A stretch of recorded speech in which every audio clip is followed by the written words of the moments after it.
I think that it's just something I never thought I would miss out on. I always thought I was going to be able to go to her house and have breakfast and spend time and see people in general. And she was probably, my grandmothers were the most careful. We were the most careful with them for sure. So not being able to do that for so long and then just feeling the freedom to actually be able to sit across a table with her was just something that I guess I never knew I would ever have any limitation on. So having that limitation and then all of a sudden being able to do it again was just so freeing. Welcome to Waking Up to Life with Rabbi Josh. It's a podcast built around conversations with people in our community who have found moments of enlightenment in their lives. Now, while these moments may not seem life-changing, I think that they'll reveal how people see the world and how it's changed their experience around us. So this informal conversation, and perhaps a few insights from Jewish tradition, may change your life as well. And if not, it's just 18 minutes with me. So, l'chaim, to life. Today, we welcome Dr. Dani Wyzgoski to the show. Dr. Wyzgoski is a pediatric resident at the Children's Hospital of Michigan and is going to share a story today about something that enlightened her during this pandemic. Dani, it's so good to have you on the show. Thank you. It's good to be here. So while we've known each other for many years, you were first a member of Temple Israel, one of my youth group congregants, a member of our executive board, and now grown up to be a doctor in your own right. I learn from you every day. And again, today, I want our listeners to be able to hear a story that happened to you this year that I think changed the way you see yourself and your relationship to others. So share with us what happened. So it was actually a couple of weeks ago after an entire year of not really walking into my 9-year-old grandmother's house. We used to have brunch there almost every weekend, every other weekend. So for the first time in a year, me being vaccinated as well as her, I was able to sit at her kitchen table and have a very quick lunch with her and go on a long walk standing next to her, and being able to be close to her. And that was the first time that has happened in a very long time. So it was pretty cool. So it's interesting to hear you talk. I would think that as a young physician working in a hospital setting during this COVID pandemic, there would be maybe stories of intimate experiences with patients that might be your moment of enlightenment, but it's not so. It's really this simple time with your grandmother that has reshaped the way you see the world. Why do you think it was such a simple time that made such a big difference in your life?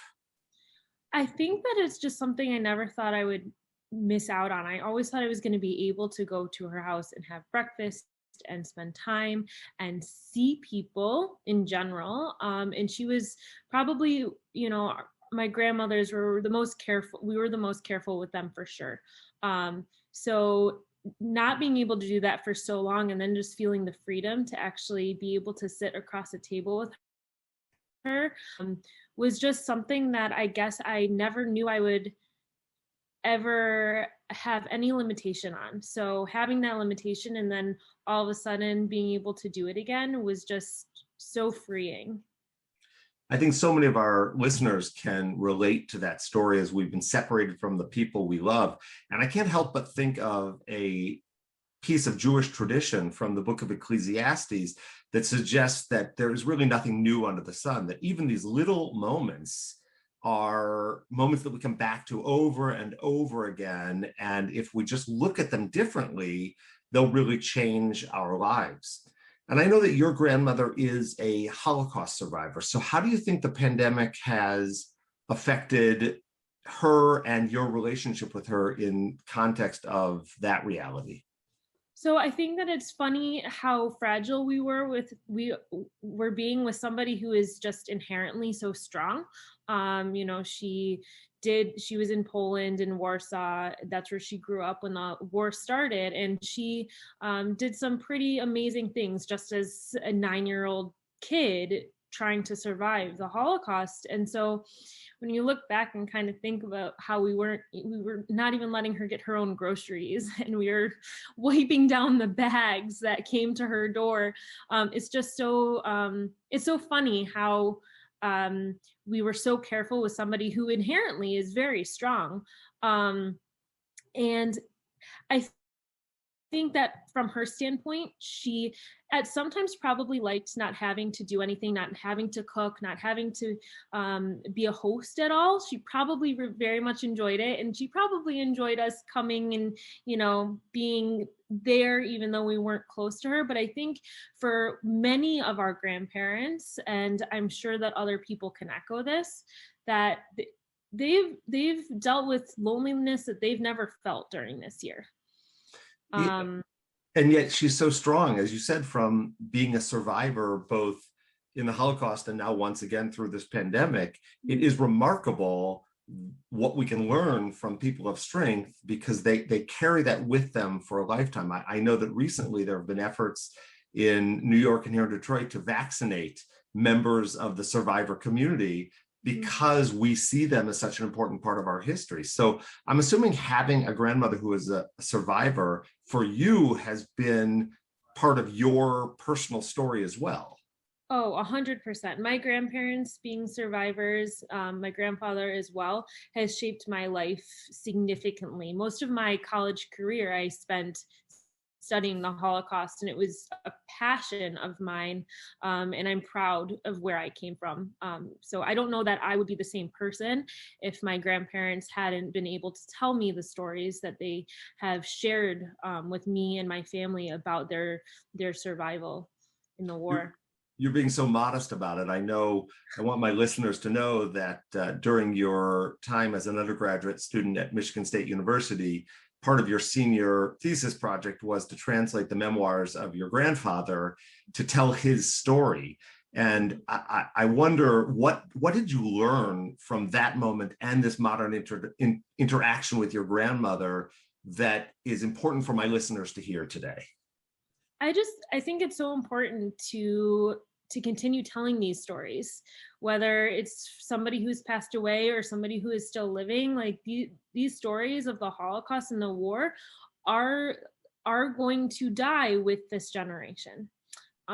So from that aspect, I'm very passionate about being able to share their stories, either my grandfather's memoir, which is something that is very near and dear to my heart, and then through my grandmother's stories as well, who she doesn't have them all written down, but through me, through my voice, through my mom's voice and my siblings and her and my aunts and uncles, like her story is there. So to be able to share that strength is something that is so important to me to share to people in my generation as well, and the generations that are to come, because we are probably the last generation who will be able to hear these stories firsthand from all of these Holocaust survivors.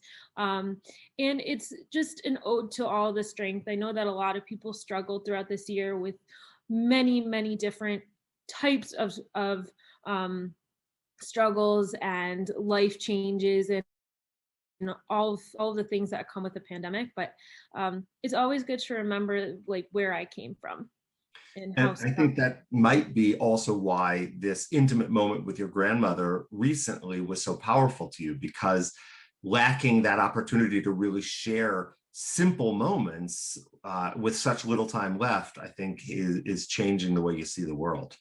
Yeah, and it was so great to be able to walk in our house and sit down. And science is so amazing. Being able to, after 3 weeks of being vaccinated, it gave me the opportunity to have that interaction back that me and my entire family had been missing out on.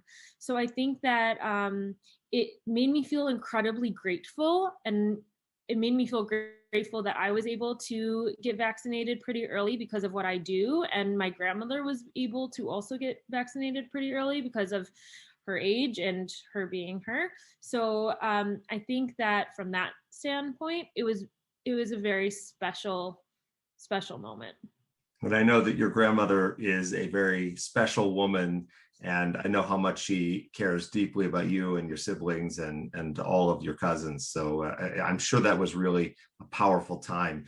I'm wondering, I'm going to return to Jewish tradition for a moment here, because I can't help but think of a phrase from rabbinic literature that says "hafoch va v'hafoch va d'chule va," and it translates to mean if you turn the Torah and you turn the Torah, it's like a diamond that each time you turn it, you see into it a different facet, different nuance, something new.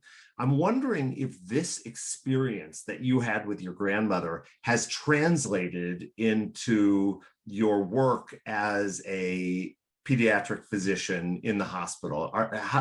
How has it changed the way you treat your patients and their families? I went into pediatrics mostly because I wanted to be able to be a voice for these kids. And I think that it goes along with my passion for telling stories that can't be told otherwise. Some of my kids are older and they can give their own histories and explain why they're not feeling well and explain what's going on, but some of them are babies who can't. And I rely on the stories that the parents share to me to be able to be a voice for their child. And then I, in turn, am a voice for all of them. So I think that it's pretty ingrained in my passion for what I do is storytelling and making sure that people have a voice. It's so important to understand that these children who, as you said, don't really possess their own voice yet, have somebody like you to hear them. And I would assume that means that when you walk into a patient's room and you're talking to a patient and their family, that you are so much more attentive than perhaps you used to be, recognizing that every little moment of that connection matters in terms of your treatment plan. Without giving names, without telling a specific story, does that resonate with you, that you're really a better listener because of what you've experienced with your grandmother? Oh, for sure. For sure. I think that, it's really important to get the small little details. I mean, there are many times where my grandmother just last week was telling my mom stories that she had never heard of before. And it's not because she didn't want to tell them, it's just because she hadn't had the opportunity to give those little details. And I think that there's always more information that you can gain from somebody when you're trying to talk to somebody about what's going on with them or what they've been through. There's always something else to gain. There's always more of a conversation to have, and there are always links to be made. So from that standpoint, I think that my communication from my work in Holocaust studies and things like that has definitely carried on to what I do every day. And it makes the parents feel like they're being heard. And I think that that's one of the most important parts about pediatrics, is that you make the parents feel comfortable, that you hear them, that you know what is going on, and that you're not glazing over small details because you don't think that they matter, because they do. They really do matter.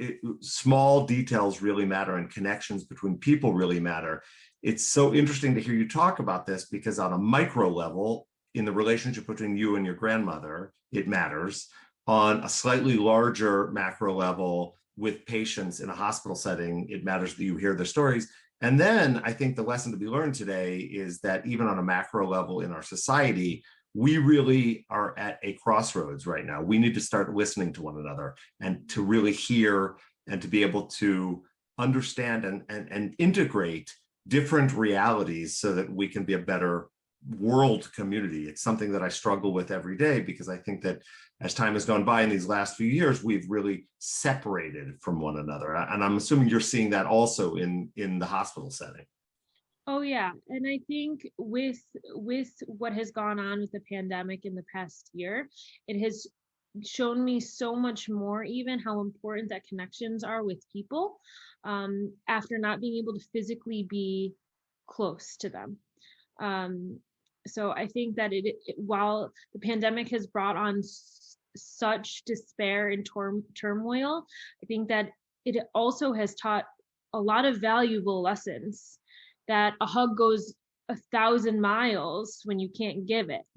And that just being able to hold somebody's hand or to be with them and give your parents a hug or to console somebody, it goes so far when you realize you can't do that. And then the moment that you realize, okay, maybe you can, maybe we can start doing this again to some extent, it's a pretty powerful feeling. So we're drawing towards the close of this podcast. I know you can't be your grandmother's voice today, but if you could help us understand what she would say in this moment, what do you think the most important lesson is from your experience with your grandmother that our listeners could take away? I think that everyone, if you feel love towards somebody, there are ways to show it without being physically there. I think that it's important to remember that even while we're not physically able to be together, emotionally, there is a lot of support we can give to those who are struggling. And God willing, we'll be able to then give hugs and kisses sooner than later. This crazy time is over. I hope so. So with every one of my guests, I have a final question that I'll ask. I didn't prepare you for this, so I hope I'm not pulling you off guard. It won't be too scary. Is there a book or an article or a television show that you have been watching in these last 6 or 7 months that has sort of given you new perspective in the world that you want to share with the listeners?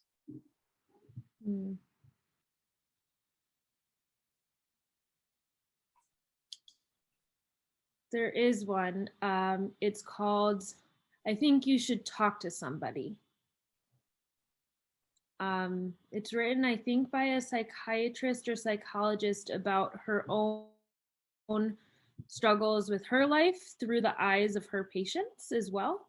And it is written beautifully, and it's just, it teaches you a lot about being able to deal with the things that go on around you. And in this world of people who are struggling with mental health, that idea of being willing to talk to somebody is so powerfully important. I think this may be one of the undercovered elements of the pandemic, is the impact on mental health. Beautiful. I really thank you for sharing that title. It's called, I Think You Should Talk to Somebody. Mm-hmm. Great. When we put the podcast together, hopefully I'll be able to get some references, and we'll put that in the description so people will have access to that book. Awesome. Well, it is so wonderful to see you and to talk to you and to hear these amazing stories about your grandmother's strength and the intimate moment that you had with her. I'm so grateful that you have been willing to come on, and grateful for our friendship and our connection of a lifetime.